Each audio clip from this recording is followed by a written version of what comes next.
ॐ हरिः ॐ श्री गुरुभ्यो नमः। हरिः ॐ शन्नो मित्रशं वरुणः शन्नो भवत्वर्यमा शन्न इन्द्रो बृहस्पतिः शन्नो विष्णुरुक्रमः।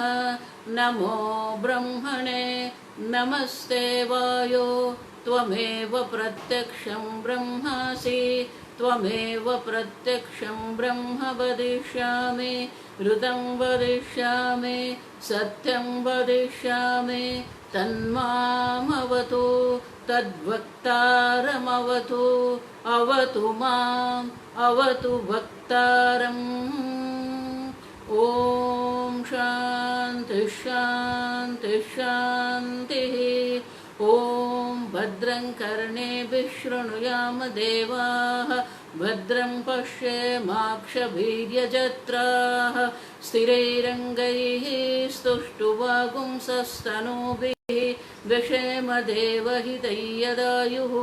स्वस्ति न इन्द्रो वृद्धश्रवाः स्वस्ति नः पूषा विश्ववेदाः स्वस्ति नस्तार्क्ष्यो अरिष्टनेमिः स्वस्ति नो बृहस्पतिर्दधातु।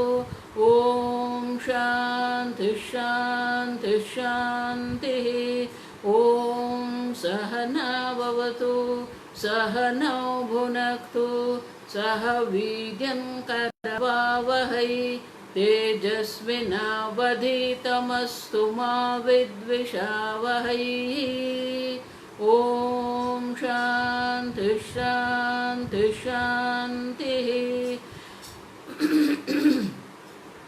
सदाशिवसमारम्भां शङ्कराचार्यमध्यमाम् अस्मदाचार्यमध्यमाम् वन्दे गुरुपरम्परां श्रुतिस्मृतिपुराणानाम् आलयं करुणालयं नमामि भगवत्पादं शङ्करं लोकशङ्करं शङ्करं शङ्कराचार्यं केशवं बादरायणं सूत्रभाष्यकृतौ वन्दे भगवन्तौ पुनः पुनः। ईश्वरो गुरुरात्मेति मूर्तिभेदविभागिने व्योमवद्व्याप्तदेहाय दक्षिणामूर्तये नमः। निधये सर्वविद्यानां विषजे भवरोगिणां गुरवे सर्वलोकानां दक्षिणामूर्तये नमः। ॐ नमः प्रणवार्थाय शुद्धज्ञानैकमूर्तये निर्मलाय प्रशान्ताय दक्षिणामूर्तये नमः। मंगलाचरण। ॐ नमः श्री शंकरानंद गुरुपादाम्बुजन्मने। ॐ नमः श्री शंकरानंद गुरुपादाम्बुजन्मने। सविलास महामोहग्राहग्रासैककर्मणे सविलास महामोहग्राहग्रासैककर्मणे। हरिओम। जय सिया राम। एक नए युग का आरंभ हुआ है भारत में। अभी जय सिया राम भी बोलना है।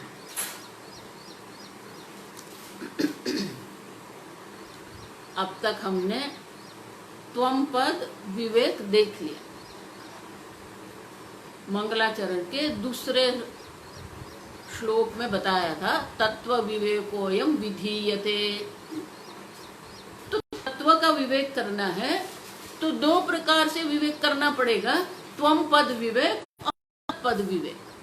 तो त्वम पद विवेक हमने देख लिया और उसमें हमने क्या देखा? इयम संवित आत्मा। ये संवित एका संवित, ये संवित एक ही है और वो आत्मा है। जो संवित है वो एक है और संवित द्वारा जो प्रकाशित है शब्दादि जो विषय है वो अनेक है। वो अनेक है, जड़ है, दृश्य है और दुखात्मक है। बहुत सीधे सरल शब्द में अगर हम समझेंगे तो ये जितने भी विषय है, संवित से अलग जितने भी विषय है, वो सब दृश्य है, जड़ है, अनात्मा है, दुख है। और जो आत्मा है, जो संवित है, वो संवित क्या है? इयम आत्मा परानंद है। ये जो संवित है वो परानंद स्वरूप है, वो सत है, वो चित है, वो आनंद है। इतना ही नहीं, परम प्रेमास्पद है। वो जो संवित है, जो चैतन्य है, वो परम प्रेम का आस्पद है, अधिष्ठान है, स्रोत है। और हमने देखा कि आत्मार्थे अन्यत, अन्य में जितना भी हमारा प्रेम है वो आत्मा के लिए है। लेकिन आत्मा का जो प्रेम है न अन्यार्थे, और इसलिए याज्ञवल्क्य मुनि का वाक्य भी हमने देख लिया, न तो सर्वस्य कामाय सर्वं प्रियं भवति, आत्मनस्तु कामाय सर्वं प्रियं भवति। ये जगत में जो भी कोई प्रिय वस्तु है, वो सब प्रिय जो है वो मेरे लिए है। मैं प्रसन्न हूं कि नहीं, आप देखो। लेकिन आपकी प्रसन्नता आपने कहाँ रखी है? ये शब्द में, शब्द, स्पर्श, रूप, रस, गंध, ये 5 विषयों में हमने हमारा सुख रख दिया है। और वहां सुख क्यों रखा है? मंगलाचरण में देखा, सविलास महामोह, ये महामोह है। अपने परानंद स्वरूप को न जानने के कारण हमने सुख जो है वो बाहर रख दिया है। परान दर्शयति, ये सब आ गया, हमने देख लिया। परान दर्श, बाहर देखते हैं, सुख हम बाहर ढूंढ रहे हैं। और इसलिए कहना पड़ता है कि जो सुख है वो आप है। और उसके लिए हमने विवेक भी कर लिया। जागृत अवस्था में संवित है, स्वप्न अवस्था में संवित है, सुषुप्ति अवस्था में भी कोई ज्ञान नहीं है, लेकिन मैं हूं। उसी प्रकार से पंच विवेक का भी हमने विवेक किया, अन्वय व्यतिरेकाभ्याम। तो जो संवित है, जो परानंद आत्मा है, उनका सर्वत्र अन्वय है। लेकिन एक अवस्था में, स्वप्न अवस्था में, जागृत और सुषुप्ति का व्यतिरेक है। उसी प्रकार से अन्नमय कोश है, अन्नमय कोश से अन्योंतरात्मा प्राणमय है। वो अन्नमय कोश से भी सूक्ष्म, आत्मा से नजदीक जो है, आत्मा के नजीक में जो है वो प्राणमय है। प्राणमय से भी सूक्ष्म जो है आत्मा के सन्निधि मनोमय है। मनोमय से भी सूक्ष्म और आत्मा के सन्निधि में जो है वो विज्ञानमय कोश है। विज्ञानमय से भी जो सूक्ष्म है वो आनंद, और जो आनंदमय वो है वो कारण शरीर है। अन्नमय कोश स्थूल शरीर है, प्राणमय कोश, मनोमय कोश, विज्ञानमय कोश ये सूक्ष्म शरीर है, और आनंदमय कोश जो है वो कारण शरीर है। अब ये जो अन्नमय कोश जो है वो स्थूल देह है। अब ये जो स्थूल देह है, वो स्थूल देह में ये जीव जो है वो क्या करता है? अहम बुद्धि तादात्म्यात्, तादात्म्यपन करता है। और तादात्म्य करने के क्या हो जाता है? वो तादात्म्य के कारण उनका नाम बन जाता है विश्व। और एक शरीर में जो तादात्म्यपन करके बैठे हैं उनको विश्व कहते हैं, और जो समष्टि स्थूल जगत में जो अहं करके बैठे हैं उसको विराट कहते हैं। समष्टि व्यष्टि ये सब देख गए। उसी प्रकार से जो सूक्ष्म शरीर में अहम बुद्धि करके जो बैठा है वो तेजस है, और समष्टि सूक्ष्म शरीर में जो अहम बुद्धि करके बैठा है वो हिरण्यगर्भ है। उसी प्रकार से एक कारण शरीर में अज्ञान में अहम बुद्धि करके जो बैठा है वो प्राज्ञ है, और समष्टि में जो अहम बुद्धि करके बैठा है उनको ईश्वर कहते हैं। तो इस प्रकार से ईश्वर जो है वो समष्टि है, और जो जीव है वो व्यष्टि है। और ये जो जीव है उनके प्रति उनका प्रतिबंध है। हमने देखा वो प्रतिबंध जो है उनके कारण क्या होता है, यम संवित आत्मा परानंद है, वो आनंद स्वरूप होने पर भी प्रतिबंध के कारण अपना सुख स्वरूप वो पहचानता नहीं है। भाने अपि अभानम, भान में हूं, मैं जानता हूं, अहम अस्मि अहम भाति, ये होने पर भी अहम आनंद स्वरूप न भाति, भाने अपि अभानम। आप समझो, बहुत सुंदर है। और अभाने भी भान, सुख स्वरूप अपने को न समझने पर भी सुख स्वरूप हूं ये भान रहता है। और इसीलिए ये भाने अपि अभानम जो प्रतिबंध है। तो आत्मा, हमने देखा कि आत्मा का अज्ञान जो है वह संपूर्ण अज्ञान नहीं है। आत्मा का जो अज्ञान है वो अज्ञान जो है वो पूर्ण नहीं है। जैसे मुझे रशियन भाषा नहीं आती है वो पूर्ण अज्ञान है, लेकिन यहाँ पूर्ण अज्ञान नहीं है। मैं हूँ और मैं चैतन्य स्वरूप हूँ, लेकिन मैं अनंत सुख स्वरूप हूँ, अभानम।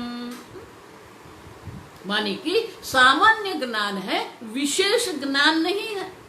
और इसीलिए शास्त्र जो है, शास्त्र का उपदेश की श्रुति उपदिशति, हमने देखा कि श्रुति स्वयं उपदेश करती है, कि श्रुति उपदेश करके हमको बताती है कि आप परब्रह्म प्रत्येक, ये प्रत्येक आत्मा जो है परम ब्रह्म, श्रुति उपदिशति। लेकिन ये परब्रह्म जो है वो क्या है, तो त्वम पद जो है, आत्मा जो है वो परब्रह्म है। तत्पद और त्वम पद जो है दोनों का जो ऐक्य है वो समझना पड़ेगा। अनंत सुख स्वरूप अगर हमको समझना है तो तत्पद और त्वम पद का ऐक्य आवश्यक है। और इसीलिए श्रुति माता भी कहती है सत्यम ज्ञानम अनंतम ब्रह्म। ये जो ब्रह्म है वो सत्य ज्ञान है, अनंत है।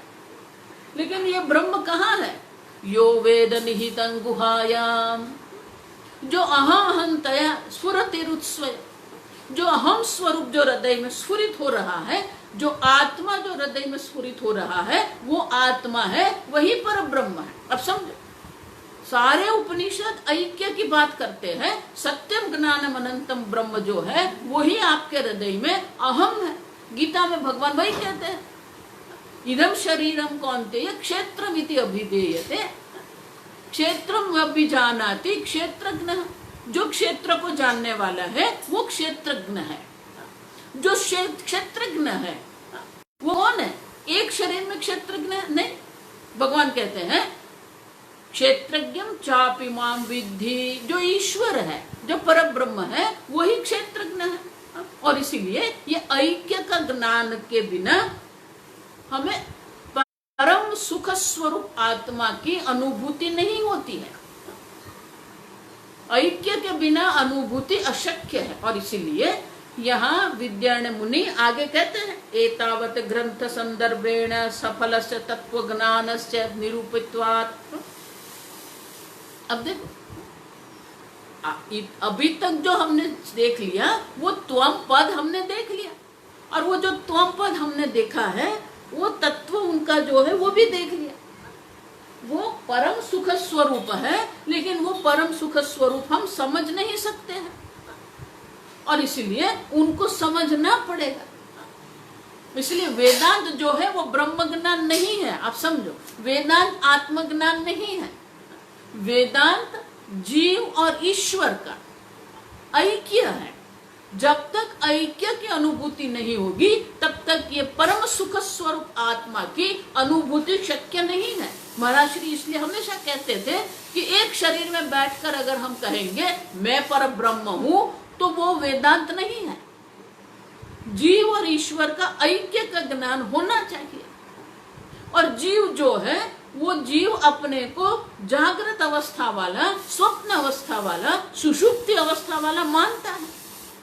इतना ही नहीं, हमने देखा जन्म मरण वाला अपने को मानता है, अपने को अल्प मान रहा है, अल्पज्ञ मान रहा है। लेकिन जो भी अल्पज्ञता है, जो भी जन्म मरण है, वो सब कहां से है, किसके कारण है? ये उपाधि के कारण है।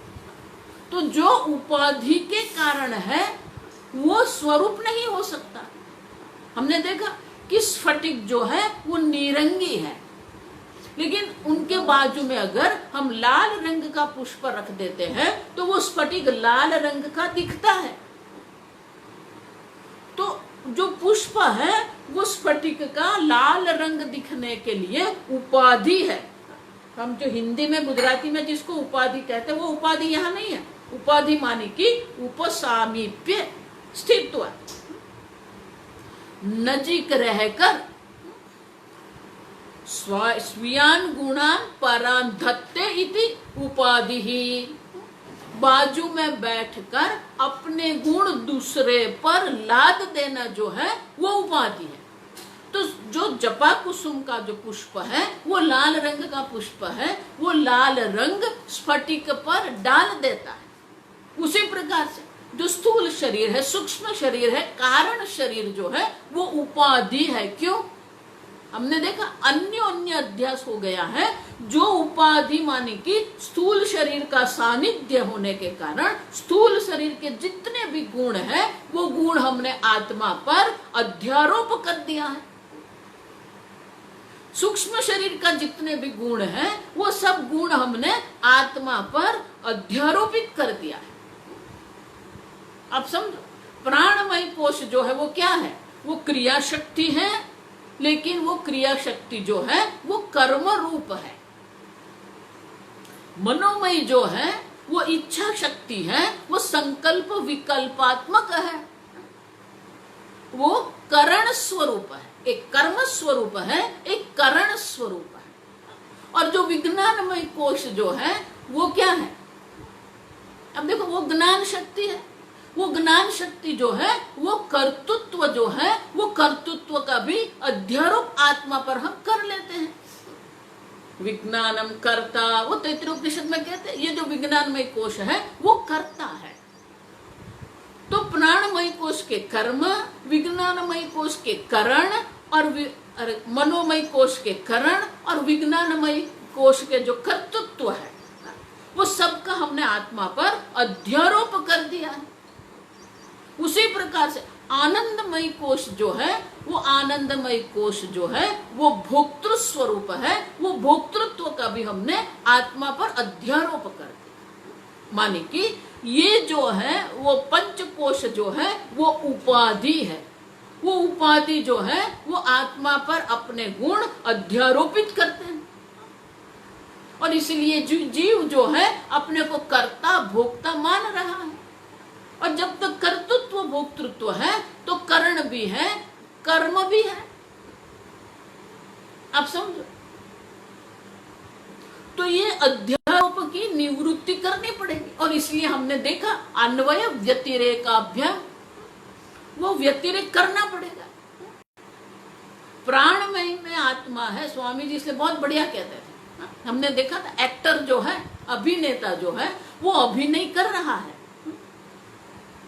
अब वो भिखारी बन के अभिनय कर रहा है, तो भिखारी जो है वो अभिनेता है, लेकिन अभिनेता भिखारी नहीं है। इसलिए स्वामी जी हमेशा कहते थे B is A but A is not B. अब समझ, तो प्राणमय कोश जो है, जो कर्म है, वो कर्म की उत्पत्ति चैतन्य से है। चैतन्य के कारण कर्म हो रहा है, लेकिन चैतन्य में जो संवित है वो संवित में कोई कर्म है ही नहीं। ये स्थूल शरीर का जन्म मृत्यु है। हमने देखा न उदयति न अस्तमेति संवित एका। संवित का न तो उदय है, संवित का न तो अस्त है, न जन्म है न मृत्यु है। शरीर का है आप समझो, इसीलिए उपाधि की निवृत्ति नहीं करनी है। उपाधि का जो अध्यारोप हमने करके रखा है वो अध्यारोप की निवृत्ति करनी है। प्राणमयी है, लेकिन प्राणमयी के जो गुण है वो गुण मेरे नहीं है, उसी प्रकार से व्यतिरेक करना पड़ेगा। उसी प्रकार से मन जो है, मन विक्षिप्त भी हो सकता है, मन चंचल हो सकता है, मन शांत हो सकता है, मन प्रफुल्लित भी हो सकता है, मन प्रसन्न भी हो सकता है। तो ये सब मन के गुण हैं, लेकिन उनमें ही हम अहम बुद्धि करके कहते हैं मैं चंचल हूं, मैं विक्षिप्त हूं, मैं शांत हूं, मैं प्रसन्न हूं। उसी प्रकार से मैं अज्ञानी हूं, मैं अज्ञानी हूं, मैं तेजस्वी हूं, मैं प्रभावशाली हूं। ये सब बुद्धि के जो गुण है, विज्ञानमय के जो गुण है, कर्तृत्व के जो है, वो सब हम उपाधि के रूप में अध्यारोपित करते हैं। आनंदमय में भी भोक्तृत्व है, आप समझो। और इसीलिए ये सब जो है अध्यारोप की निवृत्ति करनी पड़ती है। लेकिन अध्यारोप की निवृत्ति करने के बाद जो त्वम पद जो है, उसको त्वम पद शोधन कहते हैं। शास्त्र में उसको त्वम पद शोधन कहते हैं कि ये जो त्वम पद है वो परानंद है, लेकिन ये पूर्ण ज्ञान नहीं है। और इसीलिए विद्यारण्य मुनि कहते हैं ये तावता ग्रंथ संदर्भेण, यहाँ तक, एतावता माने यहाँ तक जो ग्रंथ का संदर्भ था वो तत्व ज्ञान के लिए था। निरूपितत्वात्, वो आत्मा जो त्वम पद है वो त्वम पद का निरूपण कर लिया है। अब क्या करना है? उत्तर ग्रंथ भागस्य अनारंभ प्रसंग इत्याशंख्य। तो मुझे तो तत्व ज्ञान हो गया। क्यों? मैं उपाधि रहित संवित हूं, मेरा जन्म नहीं, मेरा मृत्यु नहीं है, मेरी मृत्यु नहीं है। और इसीलिए कोई ऐसा शंका कर सकता है कि मुझे आत्मा क्या है पता चल गया, ये सब जो अध्यारोप किया है वो अध्यारोप की मैं निवृत्ति कर देता हूं, मैं शरीर नहीं हूं, मैं मन नहीं हूं। आप देखो, तो ये तत्व ज्ञान हो गया नहीं। और इसीलिए विद्यारण्य मुनि कहते हैं तद आरंभ सिद्धये वृत्त अनुकथन पूर्वक उत्तर ग्रंथस्य तात्पर्यम आह। तो अभी ये जो 43वां जो श्लोक है 43, उसमें ये नया ग्रंथ माने कि नया विषय का आरंभ क्यों हो रहा है। अगर मुझे तत्व ज्ञान हो गया, मैं परानंद स्वरूप संवित हूं, तो ये ज्ञान हो गया ना? नहीं, आप समझो। और इसीलिए ये अभी तत्व ज्ञान नहीं है। आपके स्वरूप का ज्ञान आपको हुआ है, मैं अज्ञानी नहीं हूं, लेकिन वो तत्व ज्ञान नहीं है। और इसीलिए विद्यारण्य स्वयं कहते हैं उत्तर ग्रंथस्य तात्पर्यमाह। तो ये उत्तर ग्रंथ माने कि अभी जो ये 43rd वर्ष से जो हम शुरू करेंगे उनका तात्पर्य क्या है। अगर इतने 42 श्लोक तक हमने जो पढ़ा है वो तत्व ज्ञान नहीं है, तो फिर अभी जो करेंगे उनका तात्पर्य क्या है। हम श्लोक पढ़ेंगे। परापरात्मनोरेवं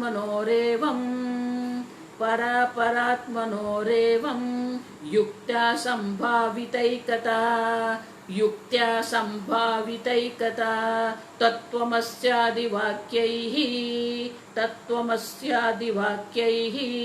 साभागत्यागेन लक्ष्यते। बहुत महत्व का श्लोक है। पर अपर आत्मनोः एवं युक्त्या संभावित एकता। संभाविता एकता, एकता की संभावना है, माने कि एकता है। संभावना माने कि वो एकता है। किसकी? पर आत्मा माने कि ईश्वर, अपर आत्मा माने जीव। तो जीवात्मा और परमात्मा, जीवात्मा और परमात्मा की जो एकता है, युक्तिपूर्वक माने कि तर्कबद्ध हम समझने का प्रयास करेंगे। कैसे? तत्वमस्यादि वाक्यैः। श्रुति माता में अनेक प्रकार के वाक्य हैं जो ऐक्य प्रकट करते हैं, और इसीलिए कहते हैं तत्वमस्य आदि वाक्यैः। तत्वमसि आदि जो वाक्य है वो वाक्य के द्वारा एकता। अब स्वामी जी हमेशा कहते थे ये तत्वमसि जो है, एक बार आईआईटी मुंबई में स्वामी जी के प्रवचन थे, तो वो प्रवचन का स्वामी जी को पूछा कि भाई आप विषय क्या रखेंगे। तो स्वामी जी ने विषय दिया था ग्रेटेस्ट इक्वेशन। अब देखो, इक्वेशन को हम हिंदी में गुजराती में क्या कहते हैं? समीकरण। देखो हम ये प्रयोग देखे गए, प्रगटीकरण। अप्रगटम प्रगट्य करोति इति प्रकटीकरणम। इसी प्रकार से समीकरण, असमम समम करोति इति समीकरणम। अब समझना ठीक से, जो समान दिखता नहीं है, समान नहीं है ऐसा नहीं है, आप समझना, जो असमान दिखता है उसको समान करना मानी समान समझना, उसको कहेंगे समीकरण। तो तत्वमस्य आदि जो वाक्य जो है उनको हम समीकरण कहते हैं, लेकिन शास्त्र में उनके लिए है महावाक्य। अब देखो, यहां महाशब्द जो है वो वाक्य की विशालता नहीं दर्शाती। तत्वमसि ऐसा जो वाक्य वो महान मानी कि बड़ा नहीं है, वो बड़ा विशाल महान नहीं है, तो फिर महावाक्य क्यों बोल दिया? यहां महान का अर्थ होता है वो ऐक्य का ज्ञान हमें करवा सकता है, तो इसीलिए उसको महावाक्य कहते हैं, जो हमें ऐक्य का ज्ञान करवाता है। तो स्वामी जी कहते हैं ये तत्वमसि जो है वो ग्रेटेस्ट इक्वेशन है। ठीक से समझना। अब इक्वेशन की, समीकरण की आवश्यकता कब होती है? अगर मैं ऐसा कहूं 15 = 15, 15 15 के समान है, तो मुझे बोलने की आवश्यकता नहीं है। क्यों? क्योंकि दोनों और जो संख्या है वो 15 है, वो 15 जो 15 संख्या है वो 15 संख्या समान है, वो दर्शाने की आवश्यकता नहीं है। 12 = 12 कहने की आवश्यकता नहीं है, क्योंकि वो स्पष्ट है। इसलिए क्या है? असमान जो दिखता है, असमम समम करोति। आप देखो, समझो, ये व्याकरण भी आवश्यक है। जो समान नहीं दिखता है, लेकिन जो समान है उनको समान दिखाने के लिए हमें समीकरण की आवश्यकता है। तो महावाक्य जिसको हम कहते हैं, अयमात्मा ब्रह्म क्षेत्रज्ञम चापि माम विद्धि सर्व क्षेत्रेषु भारत, ये देखो, ये महावाक्य है। तो महावाक्य में क्या होगा? असमानता दिखती है, असमानता है ऐसा नहीं है, असमानता दिखती है। कैसे दिखती है? तो स्वामी जी कहते थे कि 15 + 3, 15 + 3 = 20 - 2। अब देखो, 4 संख्या है, चारों संख्या अलग अलग है। 15 है, 3 है, 20 है और 2 है। 15 और 3 के बीच में प्लस है, और 20 और 2 के बीच में माइनस है, और बीच में इक्वल टू, वो समीकरण है। इक्वल टू मानी समीकरण। तो 15 + 3 जो है और 20 - 2 जो है वो कैसे है? असमम। असमम है, देखने में असमम है, असमम दिखता है। लेकिन अगर हम प्लस और माइनस समझ लेंगे तो वो जो इक्वल है वो भी हम समझ जाते। तो 15 में 3 हम ऐड करेंगे तो वो 18 हो जाए, और 20 में से 2 निकालेंगे तो वो भी 18 हो जाएगा। अब देखो उसी प्रकार से जीवात्मा और परमात्मा,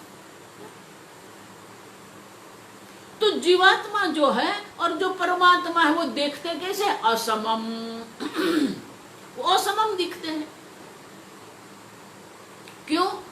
क्योंकि जीव जो है वो अल्प है। देखो इसलिए व्यष्टि समष्टि दर्शाया है। जीव जो है वो विश्व है, तेजस है और प्राज्ञ है, और ईश्वर जो है वो क्या है? विराट है, हिरण्यगर्भ है और ईश्वर है। तो दोनों में अलग है, एक व्यष्टि उपाधि है, दूसरी समष्टि उपाधि है। अब व्यष्टि उपाधि और समष्टि उपाधि असमम, लेकिन ये शास्त्र जो है वो क्या करते हैं? असमम समम करोति इति समीकरणम। तो इसीलिए आगे कहते हैं भागत्याग लक्षणेन। तो ये असमम जो है उसको समम करना है, तो समम करने के लिए क्या करना पड़ेगा? तो शास्त्र जो उपयोग करते हैं उसको लक्षणा कहते हैं। लक्षणेन माने लक्षण कैरेक्टरिस्टिक्स नहीं है, गुण नहीं है, स्वरूप नहीं है। लक्षण माने ये लक्षणा करके शब्द है। तो लक्षणा माने क्या है? हम जब कोई भी वाक्य सुनते हैं तो वाक्य सुनने से ही अगर मन में अर्थ का स्फुरण हो जाए तो उसको वाच्यार्थ कहते हैं। अगर मैं कहूं ये केसरी रंग का कपड़ा है और आप समझ गए ये केसरी रंग का कपड़ा है, तो ये सीधा समझ में आ गया। तो किसी भी वाक्य का अगर सीधा अर्थ हम समझ जाते हैं तो उसको वाच्यार्थ कहते हैं। देखो ये हमारे हर रोज के जीवन में उपयोग करते ही हैं। शास्त्र हमें नए शब्द देते हैं, लेकिन ये वाक्य प्रयोग हम करते ही हैं। अब समझना ठीक से। लेकिन जब कोई वाक्य का सीधा अर्थ नहीं निकलता है तो उसको लक्षणा करना पड़ता है। तो शास्त्र में कहते हैं जैसे वाच्य अर्थ है उसी प्रकार से लक्षणार्थ है। लक्षण से हमें समझना पड़ेगा। तो लक्षण से समझने के लिए शास्त्र हमें दृष्टांत देते हैं। 3 प्रकार की लक्षणा होती है। जब वाच्यार्थ जो है वो स्पष्ट नहीं है तो वो वाच्यार्थ है और वाक्य है। अब समझो, अगर वाच्यार्थ स्पष्ट नहीं है तो ऐसा मत मानना कि ये वाक्य गलत है। वाक्य गलत नहीं है। जो वक्ता ने वाक्य बोला है वो वाक्य ठीक ही है, लेकिन उनका वाच्यार्थ मिलता नहीं है। वाच्यार्थ न मिलने से वो गलत है ऐसा मत मानना। इसलिए शास्त्र कहते हैं, देखो श्वेतो धावती, ये शास्त्र का, ये शास्त्र जो है उस शास्त्र हमें दृष्टांत देती है। श्वेतो धावती, ये सफेद दौड़ रहा है। अब सफेद रंग को दौड़ नहीं सकता तो वाच्यार्थ नहीं मिलेगा। उसी प्रकार से गंगायाम घोषः, गंगा पर गांव है, तो गंगा पर तो गांव नहीं हो सकता, गंगा बह रही है, तो वाच्यार्थ नहीं मिल रहा है हमको। तो उनकी लक्षणा करनी पड़े। देखो हम हर रोज में भी ऐसा करते हैं। पिताजी बैठे हैं, बहुत सारी फाइल, ऑफिस की फाइल लेके बैठे हैं और अपना काम कर रहे हैं। अब वो बच्चा जो है वो खेल रहा है और पिताजी उनको बोलेंगे बेटा यहाँ आओ, तो हाँ बोलो पिताजी, वो लाल लेके आओ। अब देखो लाल लेके आओ कहा और बेटा समझ जाता है। क्यों? क्योंकि पिताजी ये फाइल का, ऑफिस का काम कर रहे हैं और पिताजी ने अंगुली निर्देश करके बताया लाल ले आओ, तो वो समझ जाएगा मुझे लाल लाल रंग की फाइल लानी है। अब देखो, तो लाल ले आओ जब कहा तो उसमें कुछ हमको ऐड करना है। अब देखो, तो वो बच्चा समझ जाता है, वाच्यार्थ नहीं होने पर भी वो लक्षणा बच्चा कर सकता है। क्यों? प्रासंगिक है। प्रासंगिक माने क्या है? पिताजी जो काम कर रहे हैं, फाइल के साथ काम कर रहे हैं, बहुत सारी फाइल लेके बैठे हैं, तो वो समझ जाएगा। जब पिताजी कहेंगे लाल ले आओ, तो वो समझ जाएगा कि लाल रंग की फाइल मुझे लानी है। अब देखो, अब किसी को पूछेंगे आपका घर कहाँ है, तो ये बहुत सामान्य चीज है, तो वो क्या कहेंगे? अरे 4 रास्ते पर है, चौराहे पर है मेरा घर, या तो कहेंगे स्टेशन पर मेरा घर है। अब देखो, चौराहे पर किसी का घर नहीं होता है, तो वाच्यार्थ नहीं मिलेगा। तो क्या करना पड़ेगा? चौराहे का त्याग करके चौराहे के नजदीक की जो जगह है, स्थान है, वो पकड़ना पड़ेगा। स्टेशन पर मेरा घर है हम जब कहते हैं, तो स्टेशन के प्लेटफॉर्म पर घर नहीं होता है। अब समझो, स्टेशन के नजदीक में घर है, लेकिन बोलेंगे स्टेशन पर घर। देखो, ये लक्षणा करते हैं हम लोग। ये लक्षणा का एक बहुत बड़ा जोक है, बहुत सुंदर जोक है। आप समझो, ये लक्षणा समझना पड़ता है। कई लक्षणा में हमें कुछ अंदर ऐड करना पड़ता है। जैसे लाल लाओ कहते हैं, तो लाल रंग की फाइल लानी है, तो उसमें ऐड करना है। कई चीज है जिसमें हमको निकाल देना, वाक्य से कुछ चीज निकालनी है। स्टेशन पर मेरा घर हम कहेंगे, तो स्टेशन को निकाल के स्टेशन के नजदीक का स्थान हमें पकड़ना है। समझो, तो ये 2 प्रकार की लक्षणा हुई। एक में कुछ ऐड करना है और एक में कुछ निकालना है। तो निकालने को जहत कहते हैं, संस्कृत में उसको जहत मानी त्याग करना। जहत मानी त्याग करना, तो उसको जहल लक्षणा कहेंगे। तो जहल लक्षणा में क्या करना है?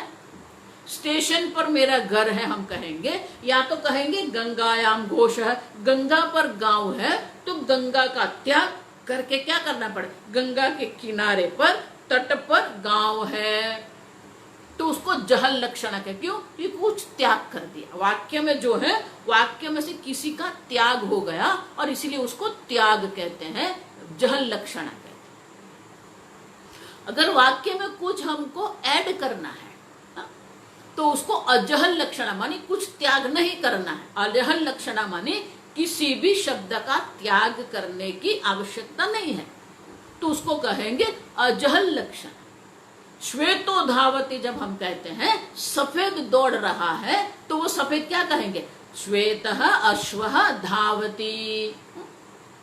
सफेद घोड़ा दौड़ रहा है, तो वो अजहल लक्षणा हो। अब समझो, तो एक जहल लक्षणा होती है, दूसरी अजहल लक्षणा होती है। और हमारे हर रोज के जीवन में हम ये सब उपयोग करते ही है, कुछ नया नहीं है। आप समझ रहे?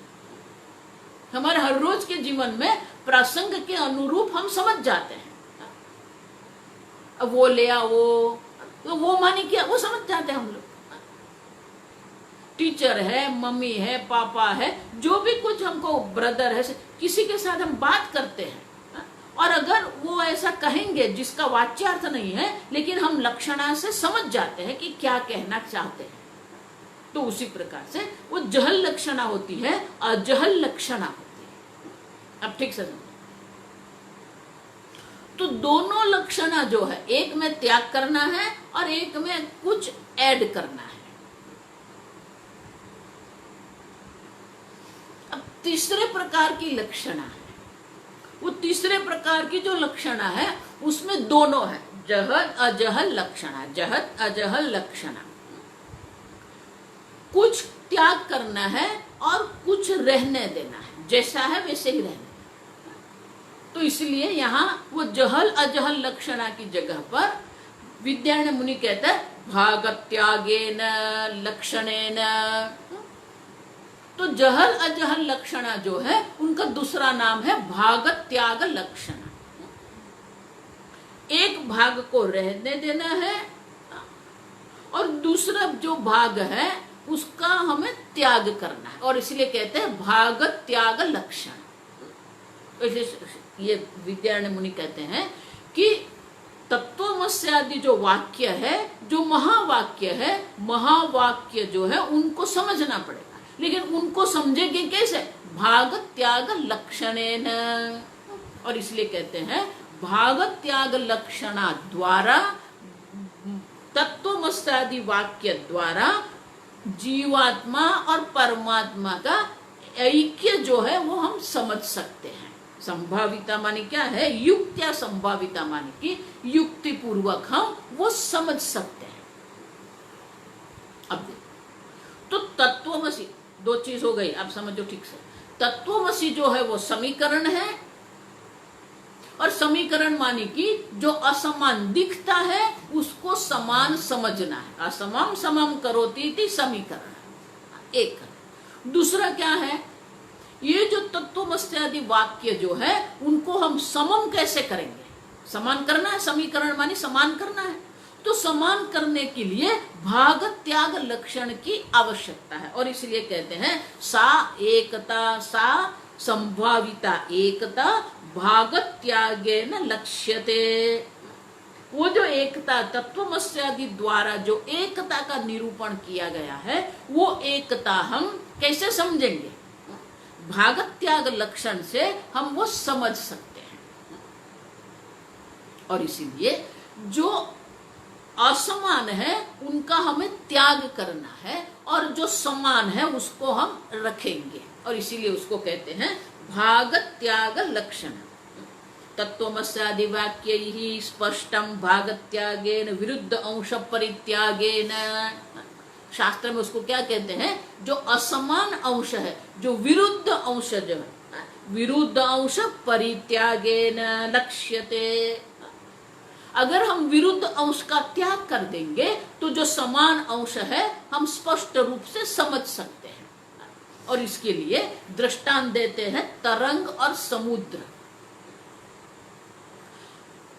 अगर तरंग को हम कहेंगे तुम समुद्र हो, माने तुम और समुद्र में ऐक्य है, ऐसा अगर हम कहेंगे तो वो तरंग को आश्चर्य लगेगा। देखो इसलिए भगवान कहते हैं आश्चर्यवत् पश्यति कश्चिदेनम, ये आश्चर्य ही है। क्यों? क्योंकि हमें जो विरुद्ध अंश जो है वो बहुत स्पष्ट है। मैं कैसे ईश्वर हो सकता हूं? क्यों? मैं अल्प हूं, मैं अल्पजीवी हूं, मैं अल्पज्ञ हूं, मैं अल्प शक्ति हूं। और ईश्वर कौन है? विराट है, हिरण्यगर्भ है, समष्टि है। तो व्यष्टि और समष्टि का विरुद्ध जो विरोध जो है वो बहुत स्पष्ट है हमें। और इसीलिए जब तरंग को भी कहेंगे तू समुद्र है तो वो तरंग को समझ में नहीं आएगा। क्यों? मेरा समुद्र से मेरा जन्म हुआ है, समुद्र में मैं रहता हूं और समुद्र में ही मैं लीन हो जाऊंगा। उसी प्रकार से ईश्वर से ही मेरी उत्पत्ति हुई है, ईश्वर से ही मेरा पालन होता है और ईश्वर में ही मैं लीन हो जाऊंगा। हमने देखा वो तैत्तिरीयोपनिषद का अन्नादेव जायन्ते अन्नेन जातानि जीवन्ति।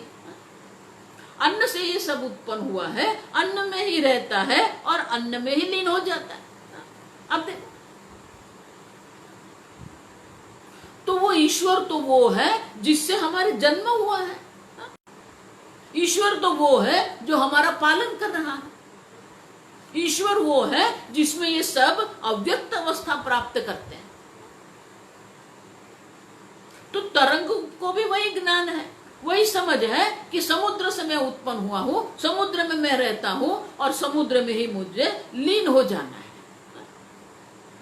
तो उस तरंग को जब कहते हैं तू समुद्र है,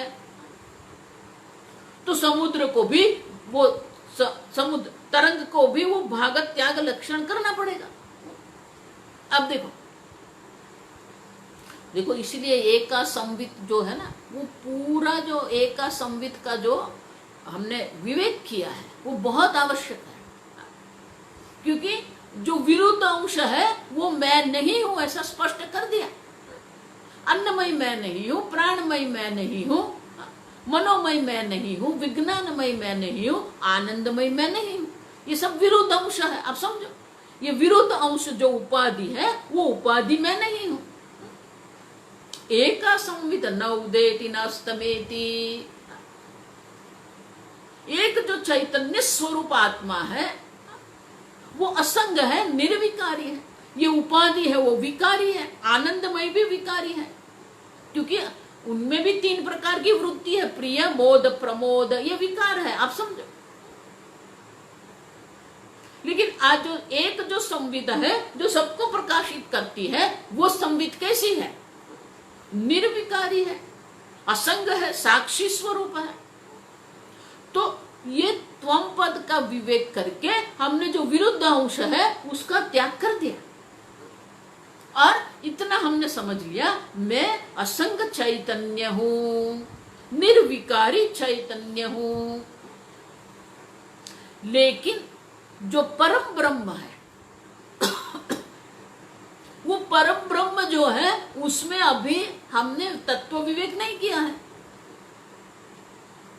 क्योंकि जो परम ब्रह्म हम समझते हैं वो परम ब्रह्म ईश्वर है,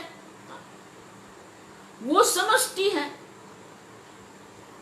वो विराट है, वो हिरण्यगर्भ है, वो ईश्वर है। और इसलिए ये त्वम पद का हमने विवेक किया है, उसी प्रकार से हमें तत्पद का भी विश्लेषण करना पड़ेगा, विवेक करना पड़ेगा। और विवेक करके हमको देखना पड़ेगा कि उनमें विरुद्ध अंश क्या है और सामान्य अंश क्या है। और एक बार हमको विरुद्ध अंश और सामान्य अंश का समझ में आ गया तो फिर हम वो वाक्य समझ सकते हैं। जैसे तरंग और समुद्र है, तो तरंग और समुद्र एक बार हम समझते हैं तो तरंग अल्प है, लेकिन तरंग का जो अस्तित्व है वो जल के बिना नहीं हो सकता। तो तरंग जल है, ये वाक्य ठीक से सुनना। तरंग जल है, लेकिन जल तरंग नहीं है। उसी प्रकार से समुद्र जल है, क्योंकि जल के बिना समुद्र का कोई अस्तित्व नहीं है। अगर जल ही नहीं है तो फिर वो समुद्र नहीं, खड्डा है। आप समझो, वो समुद्र समुद्र किसके कारण है? जल के कारण है।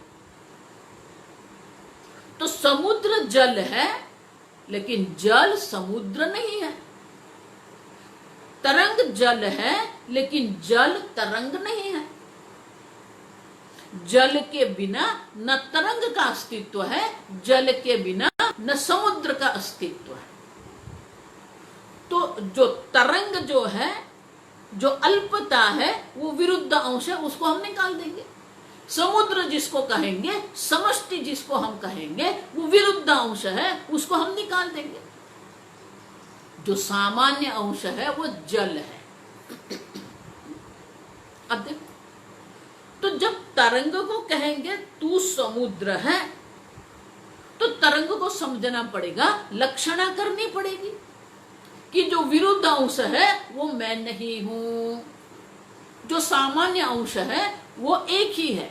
एकता संभाविता युक्त्या। आप समझो ठीक से, युक्ति पूर्वक, विवेक पूर्वक हमको समझना पड़ेगा, विश्लेषण करना पड़ेगा। जो विरुद्ध अंश है उसका हमें त्याग करना पड़ेगा। देखो, यही मुश्किल है, जो हमें कठिनाई होती है, ये विरुद्ध अंश का हम त्याग नहीं कर सकते। क्यों? क्योंकि वही हमारी आइडेंटिटी है, हमारी जो पहचान है, हमारी जो प्रसिद्धि है, हमारा जो ज्ञान है, हमारा जो नाम है, वो किसके कारण है? उपाधि के कारण है। और इसीलिए जब हम किसी को कहेंगे तू ये नहीं है, वो समझने को तैयार नहीं है। क्यों? क्योंकि विरुद्ध उसका त्याग करने को वो तैयार नहीं है। इसीलिए यहाँ लिखते हैं, वो टीकाकार जो पंडित रामकृष्ण लिखते हैं, विरुद्ध अंश परित्यागेन, त्यागेन नहीं, परित्यागेन। परित्यागेन मानी हमारी समझ में ये सबका त्याग होना चाहिए। मैं देह नहीं हूं, ये स्पष्ट होना चाहिए। अगर मैं देह नहीं हूं तो कोई टेंशन करने की आवश्यकता ही नहीं। देह विकारी है, मैं निर्विकारी हूं, मैं प्राण नहीं हूं, मैं मन नहीं हूं। अब समझो, स्वामी जी हमेशा इसलिए कहते थे मन मैं हूं लेकिन मैं मन नहीं हूं, क्योंकि मन का अस्तित्व, चैतन्य के बिना मन का कोई अस्तित्व है ही नहीं। चैतन्य के बिना प्राण का कोई अस्तित्व नहीं। माने मैं ये उपाधि पर आधारित नहीं हूं, ये उपाधि मुझ पर आधारित है। अब देखो, हम देख के गए उलट भय मोरे नयन, बिल्कुल उल्टा है। हमारी समझ ही बिल्कुल उल्टी है। सूर्य पूर्व दिशा में उदित होता है, ये बिल्कुल उल्टा है। उसी प्रकार से हमने हमारी एक पहचान बना के रखी है और वही पहचान से हम अपने को गौरवान्वित करते हैं। लेकिन शास्त्र कहता है ये तो सब उपाधि है, ये विकारी है, परित्याग है, परितः, परितः माने संपूर्णतः, ये सबका हमें त्याग करना पड़ेगा। मैं नहीं हूं। ये जो अध्यारोप करके रखा है वो अध्यारोप की निवृत्ति करनी पड़ेगी। और इसीलिए विरोध अंश का परित्याग करके हम जब देखते हैं मैं नित्य शुद्ध संवित हूं, न उदेति न स्तमेति, ये मैं संवित हूं, मैं शुद्ध चैतन्य स्वरूप आत्मा हूं, जिसका कोई उदय नहीं है, जिसका कोई अस्त भी नहीं है, जिसका कोई विकार भी नहीं है, षड विकार रहित है, न जन्म है न मृत्यु है। और जन्म मृत्यु के बीच में जो भी और भी विकार जो है, जायते अस्ति वर्धते विपरिणमते अपक्षीयते विनश्यति,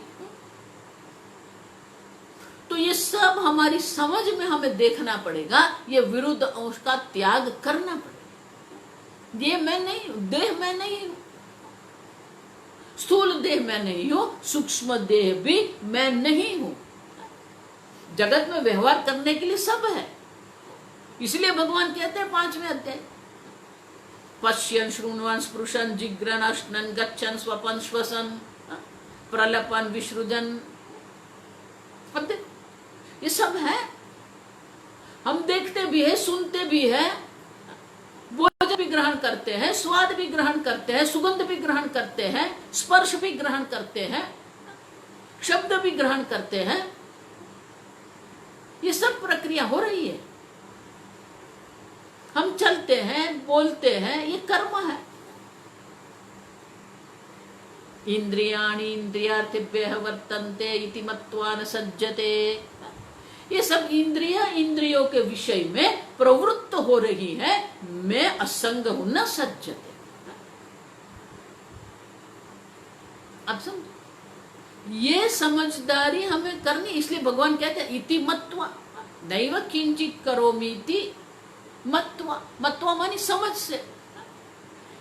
भौतिक रूप से हम उपाधि का त्याग नहीं कर सकते, लेकिन हम हमारी समझदारी में, हमारी स्पष्ट समझदारी में हम समझ सकते हैं कि मैं देह नहीं हूं, प्राण नहीं हूं, मन नहीं हूं, बुद्धि नहीं हूं।